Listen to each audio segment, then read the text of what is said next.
things. We could say all the things. So we have a day. Yeah, I mean, let's tell the audience how we do this. So we talk with everybody backstage, usually way too much about just chitter chat because that's what we do. Especially and then if we like them a lot.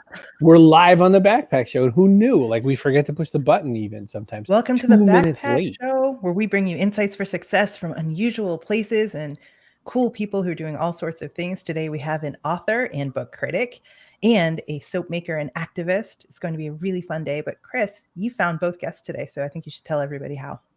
Yeah, well, one thing I should say is that Maaike Fettah came to me by way of her absolutely ridiculously overproud dad, who was like, "You should only meet my daughter," and I was like, "All right, slow down a little." And then he's like, "She's got this cool soap company." Okay, and then I was like, "Take breaths." He was like really into it, and so I was like, we have to interview her. Like, your mom isn't like that, by the way. Oh, my mom's ridiculous like that. And then Kerri Arsenault, Milltown. How can I not want to interview somebody who wants to talk about Milltowns? I live in a mill building. This is my now 4th or 5th Milltown that I've lived in. So how can we not? Scott Woodard's up in foggy southern Maine. So, I used to work in New Hampshire, and my law office it overlooked a series of mill buildings that had been over, I think they were.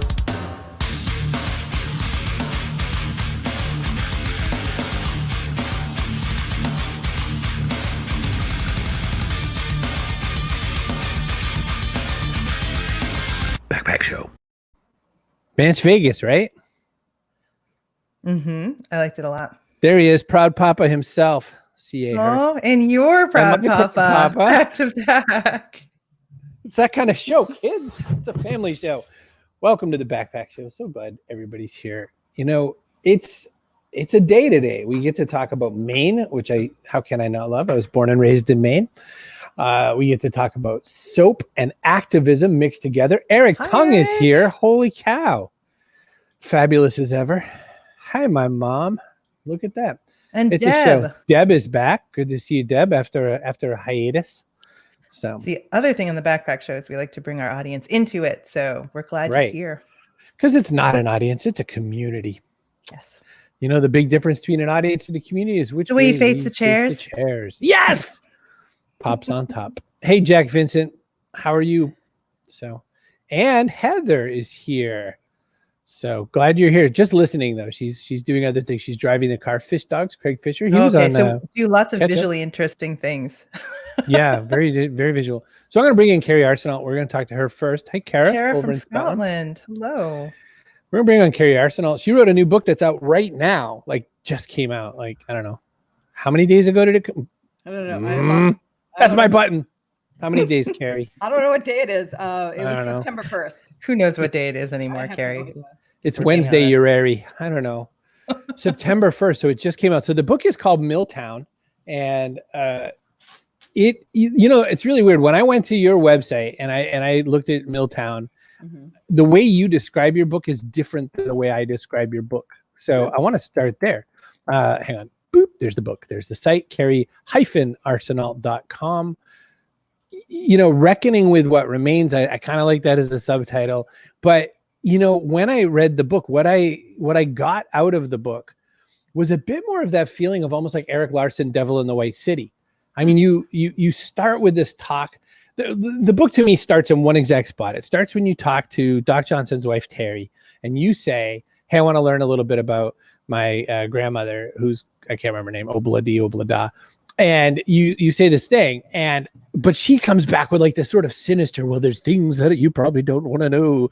And to me, that's the book. That's the hook of this book. But that's not exactly how you wrote it. Maybe help straighten me out and align me to your thinking on it. And I might make you leave with a different thought about it. Okay, you might. Well, it was a bit of a mystery. I mean, when Terry Martin comes up and says, oh, this story is much more deep and nefarious and deceitful than and I was like, what? But that's really the writing of the book, or the book is about the writing of the book itself. And I think that it is about me going down these pathways of exploration into sort of a mystery. But the the difference with this book as opposed to some Eric Larson, is that what you said? I've never read that, but I'm assuming it's some kind of crazy mystery thing. It matches the World's Fair from, I think, Chicago, and some serial killer, one of the early serial killers. And it's narrative nonfiction. It's just this, your book had this kind of thriller edge to it, right, secretly hidden with looking up family tree stuff. So I'm going to convince you otherwise. So this book is more of with toxic disasters. They're slower and more attritional and happen a lot differently than normal disasters or normal sort of mysteries. And so what I tried to do is give that flavor of a mystery, because it was to me at that point, but also to write it that's a story that's more germane to the mystery that's unfolding, which is a very slow toxic disaster happening over 100 years. Does that make sense? It does, and it makes it almost like one of those James Michener, we're going to start with the fossil record of Hawaii kind of feelings. But it's interesting because there's almost a sort of choose your own adventure then, in a way, because I can read it as a thriller if I want. Other people can read it as a genealogy. Other people still are just like, oh, I used to live in Rumford, next to Mexico, and we had that conversation on Twitter yesterday. It was like, oh, I used to spend summers in Munson. Like, right. Yeah, it's a relative menagerie of stories. And I think I was talking last night with Danny Shapiro about this, and part of the structure of the book is like a river, where you go down a river and you go down this tributary and this thing, and the river eddies, and then it does this. And a little bit of the research took me down those footpaths, I guess, and I had to go there because partly because I didn't know what I was looking for. The other part was that you just have to go in nonfiction. You have to go where the research takes you. So it was a little bit of a choose your own, like a video game. Hey, this would be a great video game. What an idea. Bob Collins loves that you disagreed with Chris. Oh, it's the best way to learn things. It's the best way to learn things. I always tell people, start with me being wrong and then fix it. As I read through, there were a few things that just really stuck out. I just put up one of the tweets today about when you're talking to Terry Johnson and how the way she talks was crazy and fast, like a blender with the lid blown off or whatever. And I was like, oh, this is clearly, author stuff. You were and are on the critic side of things for a long time, and you have been on the sort of let me stick nails in your writing kind of side of things. I'm sure she's very nice about it. Look at that smile. Come on. I get that, but all I'm thinking is, nobody loves critics, Kerri. Are you worried in that way, or are you thrilled in that way? I saw your incredible list of people who endorse, like Jonathan Franzen and everybody, like all the names you found. Letham. I mean, there's just so many names on that. Oh, you got both right. I blanked because I was, who I also was thinking about was John Freeman, the Oprah guy, Frey, the Oprah guy. And I was like, and I was like, you couldn't have gotten him because he's persona non grata to everybody except for me because I don't care. Right. But was that harder? Sorry, the big long preamble. Yeah. Was it harder to put your book amongst your peers and those kinds of names, knowing that it's not just it's not a beach read? Are you saying like this is like when you go to prison after you've been a cop? Yes, and then a cop goes to prison. Thank you. I never thought of it that way, but I would say yes and no. I mean, on one hand, I know a lot of the critics, so they're more likely to at least my book fall in their hands somehow or some way. So so in that way, not harder, easier, because I'm a known entity to them. But in the other way, yes, it's like, people are going to look pretty carefully at what I'm doing, because I've been looking at their work for years pretty carefully. And they feel like, she kicked me around, I'm going to take a look. I don't do that. I when I review books, I think it's a little bit of waste of my time to review a book that I don't like, because I feel like if it's that bad, it will just fail on its own. Somebody keeps calling me. They're mad about their book review. Sorry, is what it is. I don't know. Wait, I gotta shut that. I'm sorry. I guess my things. Anyway. Do you want me to talk to them? Yeah. Yeah, we could put them on. Coach Woodard says nobody loves critics, but everybody is a critic. And Kara says she's looking up your book right now on Goodreads because she's interested in the idea of the corruption of bodies on different levels. Yeah, I mean, the book starts out in the prologue. I talk about the corruption of bodies, which is a water body, which is basically the cover of my book. This is the river that flows through our town. It's the actual shape of the river. So Right. the body of that river was corrupted by toxics, but also this looks alarmingly like a DNA strand. So Yeah. our bodies were also corrupted by the river and continue to be corrupted by the river with the environmental toxics that were put in there a century ago and are still being put in there. I was born and raised right beside the Kennebec River in Augusta, Maine, and the experience there was, wait a day and you'd see what color the river was for a while, and then they did all this cleanup. And as a Boy Scout, we were they did this thing called the Great Whatever Race, where you'd have to put something in the water that was like made out of shenanigans or whatever, and you'd get on it. Like we made a monkey bridge across a bunch of pontoons and then rolled that thing down the Kennebec. And so all us boys are swimming in water that would have killed you like a few years before. So it's reading this book, I'm like, maybe I still shouldn't have swam in the Kennebec River. Maybe not. I would not swim in those rivers, those industrial rivers. I'm not sure what the Kennebec is right now, but the Androscoggin River, which is our river, is still an industrial grade river. Wow. I mean, you could canoe on it and there's not like walls, 7-foot walls of foam or like, dead fish floating around. There are bald eagles. So things have improved, but a lot hasn't. So reading through this, by the way, the other thought I had was that not only is this book, such a massive, writing about family is fraught with peril. Writing about a big toxic environmental problem is fraught with peril. There's a lot of people who don't want this book in some ways, right? I mean, you wrote a book about pressure in so many ways. There's pressure for this book. It's funny you said that. There is pressure for this book, but I think the pressure was for it to be written. And I have gotten such incredible feedback from my community about this book saying, and the most common thing they say is, I'm so glad somebody wrote this book finally, which is surprising and very relieving to me. I'm sure there are going to be some unhappy people, but it's not an expose either. I mean, no. And I also think writing about the people in my town, I want to say that I think the people come off, nobody's really a hero, including me, because I don't really find many answers, but nobody's also a bad guy. It's kind of like, and I know that sounds pretty unexciting, but I think the urgency comes through what these ordinary people are up against, Yeah, I mean, on one hand, Doc Martin taketh, on the other, he giveth away. His wife said that she was abused by him, and emotionally and mentally abused by him, and so there's just some really rough scenarios in there, and it's I do like that element. I love. Well, he's a metaphor for the mill. He's a metaphor for the mill himself. Like the mill giveth and the mill taketh away. I mean, we're all like that. Every one of us are constantly making compromises for our own lives, which is. But you don't realize it at the time, right? So it's like when you turn the heat up little by little on the frog in the pot, and then eventually things are really bad. But for a long time, you just adjust. Yeah. There was a talk you had with your mom that said something about that too. Your mom, I think it was your mom, knew what was up, but said, but we're not supposed to make a fuss. She didn't want to make a fuss is sort of how you covered it. Was that your mom or is that another person? It's probably everybody. I mean, it could have been her. Yeah, it's a compromise. Like I said, everybody on this phone call, you, me, we all make compromises. Like we were talking in the green room about, Amazon, which I'm not supposed to promote as an author, and they've gutted publishing. But at the same time, I understand the need for Amazon sometimes, especially with people who are in rural communities that don't have access to things. Anyway, there's reasons for everything, but you have to decide those compromises on an hourly basis. We're constantly doing it.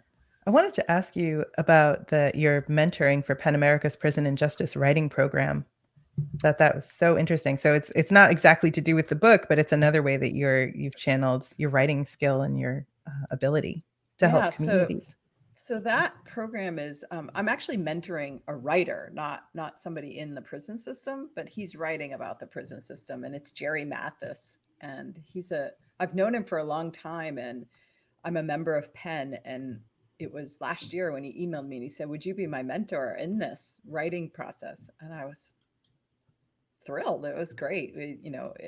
I've gotten to know his writing, and hopefully he's going to publish this. And illuminate and enlighten us on what's going on. He's working on some fiction. At least I was with him about this. So there's another book probably people were like, maybe don't write that, because it's inconvenient for us to deal with some of the stuff you're going to surface. Yeah, probably. There are some very long comments, but I don't want to like cover your face to display it. But you want to look like Mike Wazowski. Look at this. It's Chris actually gets covered. So they love the guests. So Paula says, Chris, you bring the best guests. I think the outside view of New England is one of beauty, fall colors, hiking trails, and rivers to kayak down. They have no idea the industrial history of the region. So true. Yeah. And that's one of the reasons for writing this book too, was this is a story that weirdly hasn't been told. I mean, industry in New England was the backbone of industrial America, and as well as the Acadians and French Canadians in this book. And it's a story that hasn't been told in this way. It's been historically addressed, but it was surprised me when I was looking for examples to look at that this hadn't been written. There was no, I mean, Richard Russo did it with Empire Falls, but that was fiction, Mostly. Well, yeah, it's based on his, growing up in Gloversville, which is a factory town. Yeah, I read Empire Falls and I saw that he blurbed as well, and I thought, this was what I thought I was getting when I bought Empire Falls. I actually didn't look too closely. I was like, oh, mill stuff, I got it, and I was like, oh, but it was good. It just wasn't what I bought. So, also, you should know that my dad says that the water in Augusta started in Skowhegan and ended up in the Atlantic, and either it got better once the mill stopped working or not. Let's hope it's better, but it takes a long time to recover. That's what I think you learned as well. Yeah, never. Not in our lifetime. In some cases. Well, especially because some of those sorry to interrupt. Especially because some of those toxins, as they go up the food chain, they get stronger. So, just an interesting quote. To interrupt, Chris. No, I'm here for you, not the other way around. We're going to go to a break, and then we're going to bring in Maaike Fettah, but there's a couple more things I want to cover in comments. Kerri, I'm touching a button. Kara said, they say that history is written by the winners, but it's increasingly important to represent everyone, including the losers. And I thought that was super important. Yeah. And, my buddy James, I'm not going to touch it anymore. James Hayden is here. Hey, James. He says that Waterbury, Connecticut is known as the brass mill center of either Connecticut or New England, I think. And so, yeah. I live right by there. They're right down the street. See, you can't escape mill towns either. None of us can. No, it's a thing. And you must go and search occasionally of, red hot dogs. And look what I brought on the show for you. I got a whoopie pie. Oh, my gosh. Just for you, though, not because I wanted to eat it. I had no interest in it myself. That is not true. Come on. It's just a prop. What a sacrifice. Wait, where do you live? I'm coming. Very northern Massachusetts, but right in our second guest, Maaike, she's New Mexico, I think. And I had some relatives out west, and I would have to send them like devil dogs and things because you can't get them out there. Get them there. Yeah, so funny. So, Kerri Arsenault, thank you so much for being onto the show. It was so good. So glad to have you. Don't go away. Don't go away. I'll get you after the fact. Okay. Got a couple more comments to have. We're going to bring in Maaike. Then we have to handle some sponsorship duties and sort of things like that. Let's connect. I grew up in Middlebury. I live in a mill town too. Linen was our industry. Mine was the carriage creating capital of the United States before Detroit was the card capital. Mill towns are everywhere. Bob Collins says industry likes to keep their stories close. I mean, that's actually, so think about who has the money, who has the influence in those communities where everyone's employed by the mill, and you start to see how insidious it actually is that they keep those stories close and how little they want to admit about their impact, negative or positive sometimes, but negative primarily on the community. It's so Let's funny. talk a minute about people chat in the comments. Me too. It's the best part of the show. Me too. Let's talk about our sponsors. We're sponsored by StreamYard, and you can go to StreamYard. You can make your own show with this great application. Sold 2 more yesterday, which was kind of fun. I like to see only better. You always say you can make your own show just like this. Yeah, only better. By the way, I got to tell you sometime off screen what I do with our sponsor things, because there's a special one for PubSite that I haven't been able to do yet because you're so good at reading from your memory. It's so impressive. StreamYard to get StreamYard. And we are also sponsored by our friend Fazia Burke's company. FSB Associates has a site called pub-site.com. If Kerri Arsenault hadn't felt like standing up her own little website and doing all that work, she could have just got one thrown together easy on pub-site.com. Maybe that's for her second book. So this is a cool site because authors don't necessarily have to know much about putting together a site, right, Kerri?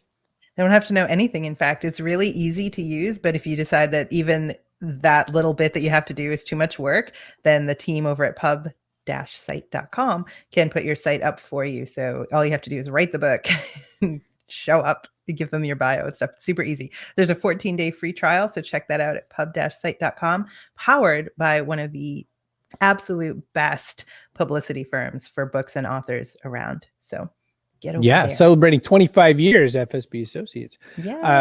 Yes. So what I always want to do is when you say there's a 14-day free trial, I want to go, Kerri, how much does this cost? It must be amazingly expensive. And then you could say, it's only 14 days free trial. You can have it for free. Biatch. You can have it free. And after that, it's just $19.99 a month. So even after the free trial. Yeah, I know. That's crazy. It sounds ridiculous, but I mean, whoopie pie on my face, but it's amazing. The worst thing I've had on my face. Stop eating whoopie pies on the show. We've talked about this. Do we get a rubber duck if we sign up? Well, not unlike the person of the day, Don. You can get a rubber duck. All you have to do is buy one. My rubber duck came from the Peabody Hotel in Memphis, where I was made a duck master. So you'll have to do it a different way. You're a duck master?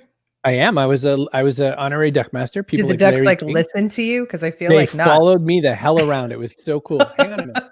I'll go get my cane. I have a duck master cane from doing it. Oh no, he's getting the cane. Now you know what? We have to bring in Maaike. We have things to do here. We have things to do.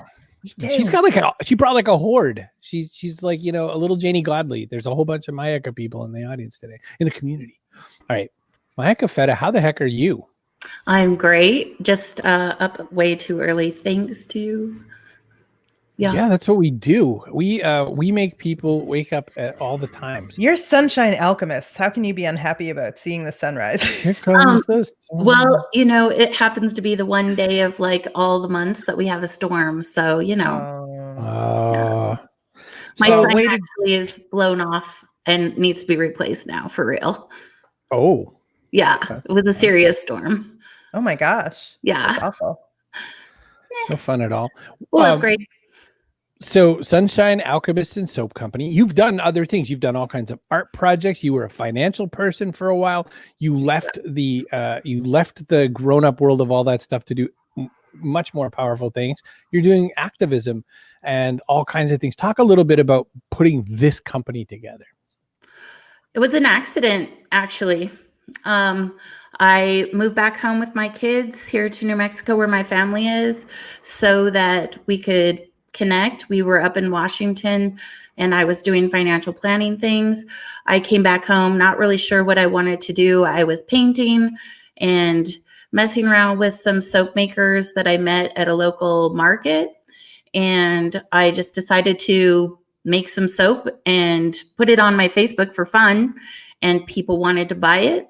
So I made a website and then realized that I probably needed a business license and got one. And then I had a business. And it was really like that. And so along the way, I mean, it keeps kind of getting bigger and bigger, and there becomes a mission for it and all that. Talk just a tiny bit about that. What made you go from I like making soap to I think I could do something even crazier? Right. Well, even when I was a financial planner, I was doing a lot of work with women who were getting out of domestic violence situations, because domestic violence it runs the gamut. It's not just, it can be someone with millions of dollars.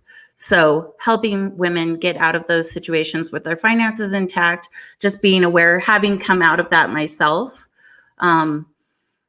I realized that we had an opportunity to help women transition from I'm getting out of this crap situation to I am now living a life that I enjoy and that allows me to be there with my kids and to have the kind of life that I want to have. So that was the transition. Kara from Scotland says that's how the best ideas start. And apparently. Kip has a question. Maaike, what isn't activism? Everything can be activism and everything can be art, and it all depends on how you approach it. Even something as boring as financial planning can actually be art. It just depends on what is your approach and how are you approaching the people that are involved, and what are your goals and what's your intention. Jack says he loves the link from product to brand to mission. Maaike, again, that's not there's a lot of grown-up companies that wish they could come back and remake their company to look like that. There's a lot of companies that are, struggling now to sort of align some sense of values that go with their company. But the values came first for you in my mind. So my thought is that, you start there, and oh, by the way, I also like soap. What's the alchemy? How did that come together? Right. I mean, I think you're right. It's that's just the way that I live my life, is that I'm always geared toward how am I helping? Who am I helping? What are we doing to make things better? And it really is in everything. And companies that are trying to make themselves into something need to take a look at what do they care about and what are they passionate about and what's important in the world to change, and start back from there. And then the products and whatever you're doing with your time, you just shape around that. Interesting. Related to that. No. I'm with you. I just, my thought then became, then you open it up. Like I'm going to do this. Now I'm going to get more people into it. How do you do that? And what's that make the business look like? And what's the good and the bad of that experience? Because it's different than when you run it pure from your vision versus kind of dragging more people into the soap mix. I think you just be authentic. People can smell a rat a mile off. If you're fake, they are going to tell. So be yourself, be real, be authentic. And yeah, there is good and bad that comes with it. And you know what? You need to just accept that if you are true to yourself, your tribe will come to you. And the people that don't like what you do, they are not your tribe, and that's okay. It's just like when I have luxury products. My soap is $10 a bar. For some people, that's a big spend. And if people don't want to buy it or they can't afford it, this isn't their product, not a big deal. If they don't want to hear me talk about Black Lives Matter on my website, I'm not the right tribe for them. Right. And I'm all good with that. Exactly. So now you've done parts of this business, or I'm not sure the timeline. You went off to Morocco for a year or so. How long has the business been going? And have you been doing it like from all different parts of the world, or just when you're in New Mexico? Right. So the business started in 2015, and we did go to Morocco the kids and I were there for 5-6 months, and I was there for an extra 2. And yeah, the business kept going. And this goes back to the mission. We employed 2 women here in the States while we were gone, and supported them and kept our business going, which was a miracle to me. I mean, until like last year, I was a single mom of 2 kids. So, hey, by the way, I went and lived in Morocco for a year. That's kind of not your typical.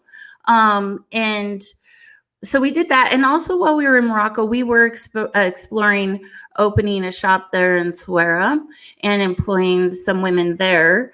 That didn't quite pan out, but that's still something that can happen in the future. But yeah, from wherever. Interesting. And then you made a bit of a shift, like everybody did in the lands of the COVIDs, and you started making some masks along the way as well.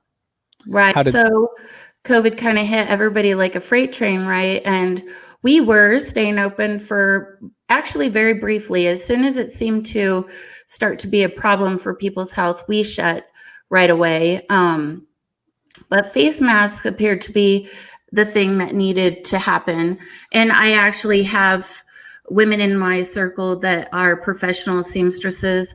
And so again, back to our mission is always to support women and employ women and keep the money flowing. So I got in touch with them, and we actually supported 3 families during this time period. Oh yeah, there's my little, and we have actually distributed probably around 2,600 face masks to a domestic violence shelter, a local community school, breweries, restaurants, so many individuals.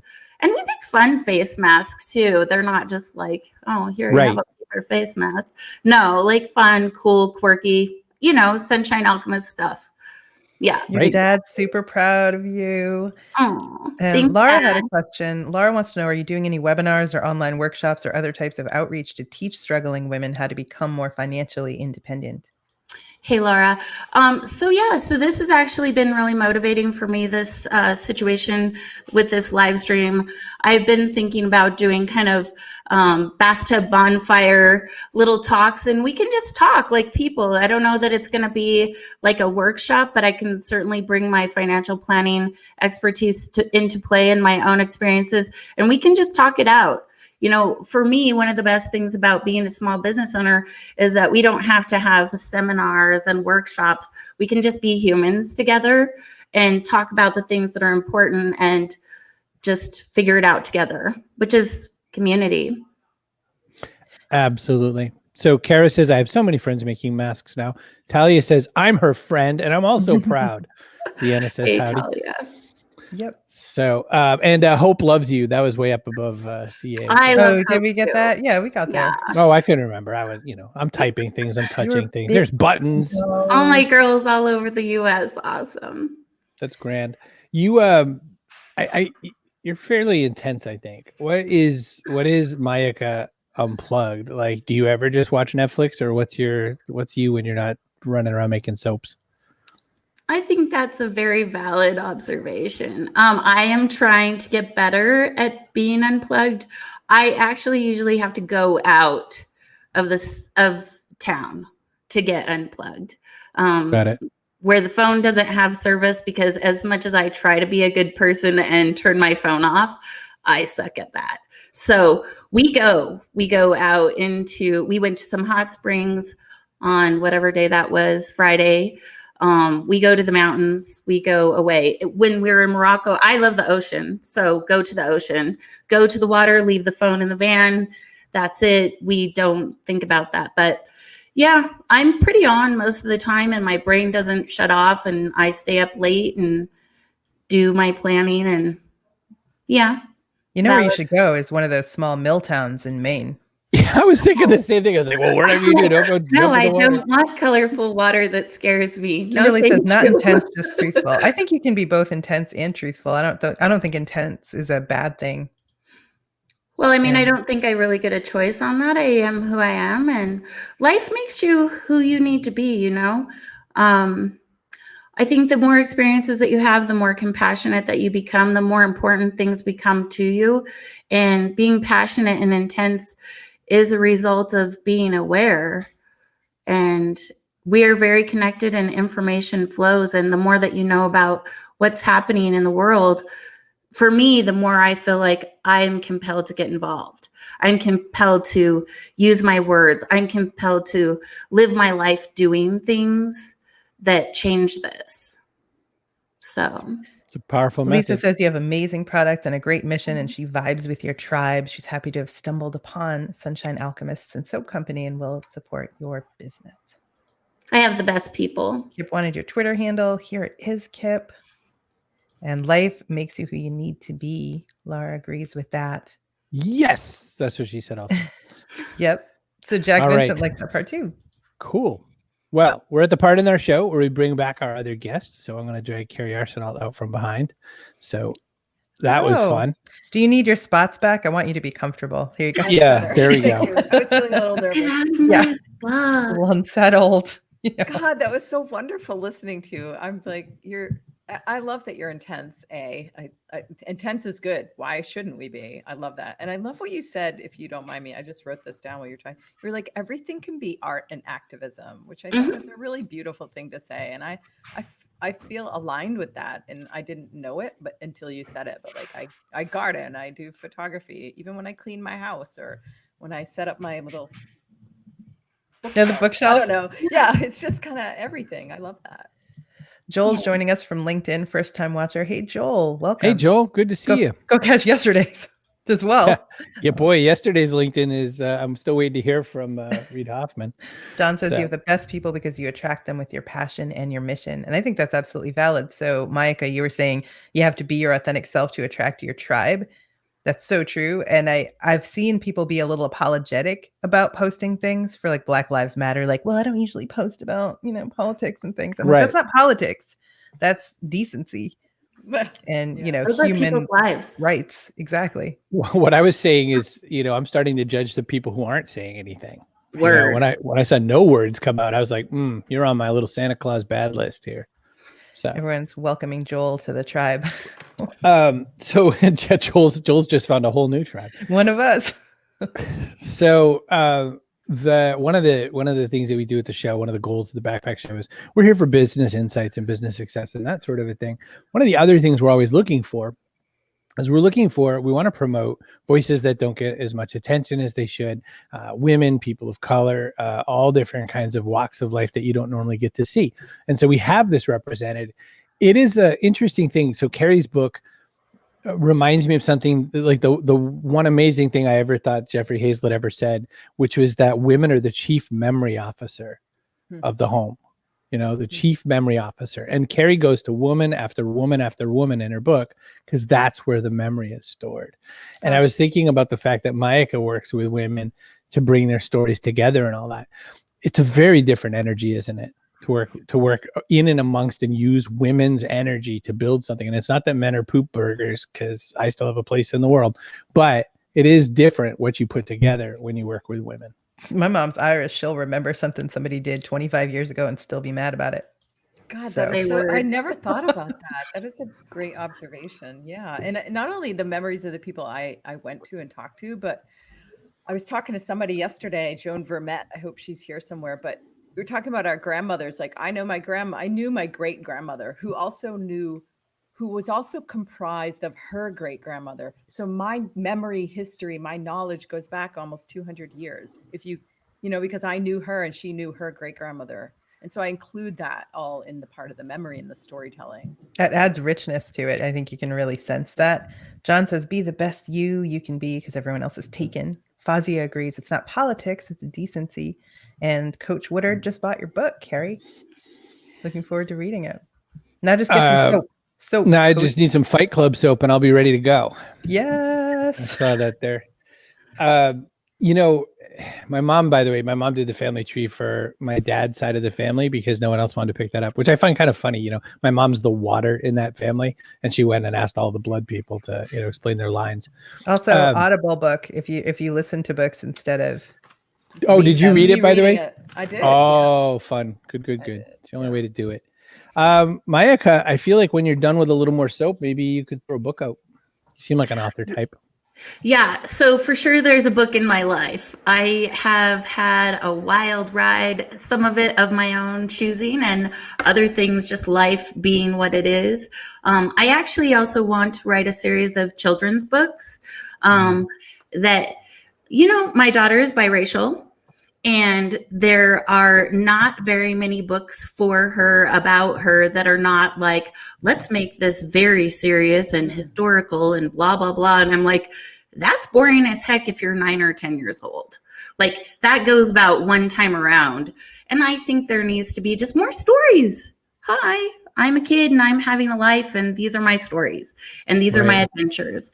And so we've got that kind of coming down the pipe and it'll have some cool graphics and original artwork. Not from me. I have another animator that's going to work on that stuff. Oh, you're not sticking your art in there as well? No, it doesn't need to be about my artwork. I've got some other people that are actually people of color who I want to bring forward. And that's appropriate. So that is.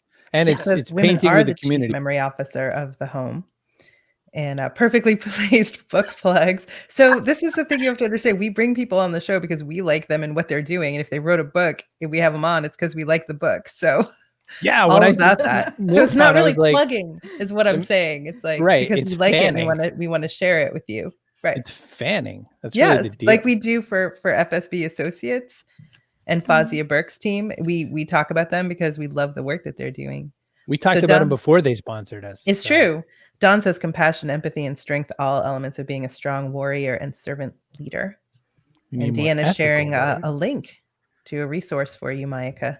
So there's a link for you in the comments. Well, and related, just one more thought on that about books that don't have to be so like harsh and everything like that. I read this thing on Reddit. It was an unpopular opinion, and the guy said, I'm black and I'm in the middle of this just like everybody else. And he goes, and every now and again, I would just like to watch a cool story where someone happens to be black, but that is not about how shit my life is. He goes, I just kind of want a good couple of stories where we're just like happen to be there, Also, why does your life have to be shit? Like, what planet are we on? There are so many people having beautiful lives that are not white. Like, why can't we just have stories about everybody?